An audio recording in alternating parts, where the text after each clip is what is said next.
Okay, my name is Michael McBay. I'm a graduate of Stanford University undergrad, UCLA Medical School, and I'm a recovering crack addict who's been sober for 10 years.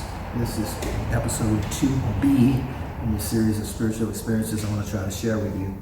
Before I start this, I want to set it up in the following. 2 years have passed since 2A happened.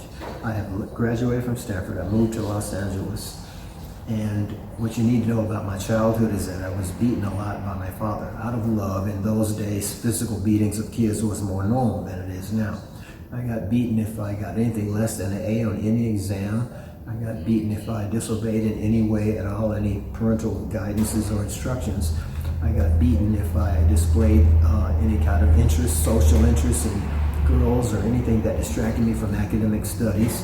My father's mother and grandmother also beat me in this regard when I went to visit them in Texas, and I had a lot of issues with my father's side of my family. In fact, I went to Stanford not so much because it was a good school, but to get away from my father and the shadow living under him because he was a famous scientist.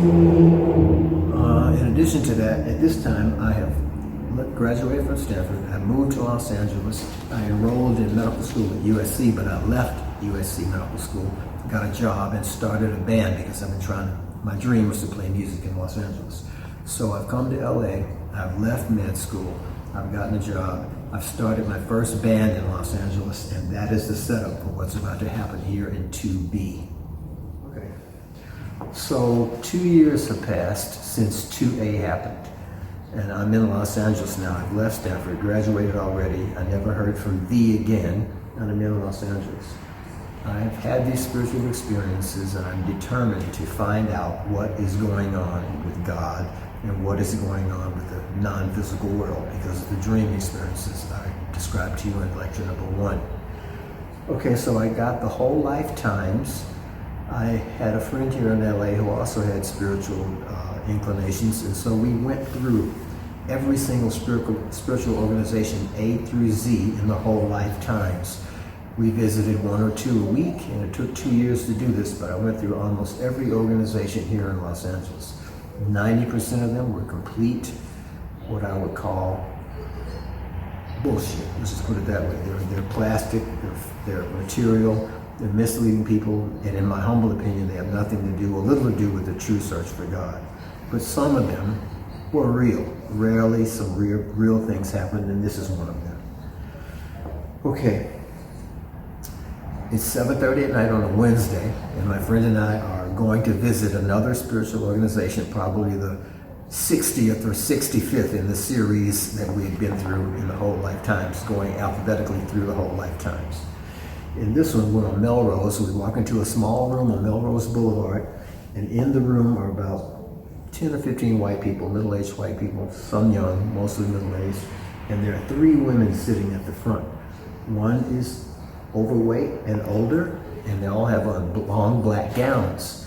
One of them is middle-aged, and one of them is young, and they all have on long black gowns. They would take turns going up to the podium.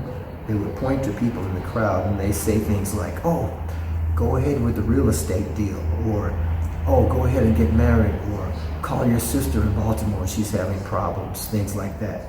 The people in the crowd would go, "Oh, yes, yes, yes, thank you very much." And then they'd pass a hat, and the person they chose would put money into it.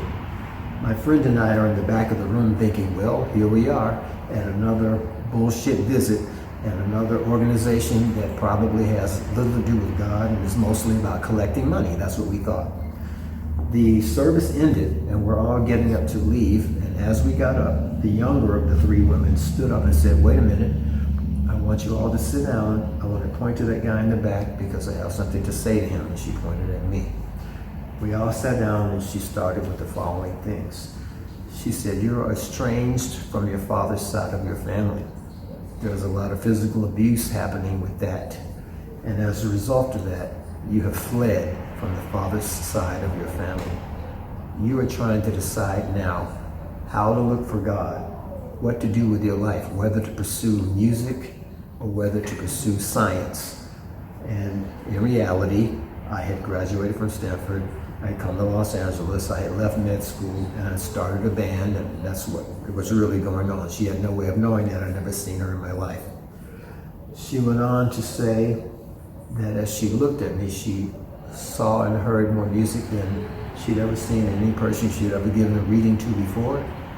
She took her time and looked and looked and looked and looked, and she said, I can't tell you if you're going to get music or not, but I see years and years of hard work, and I see years and years of music, and I see years and years of science, and I also see that someone with the initial P is going to come along and help you.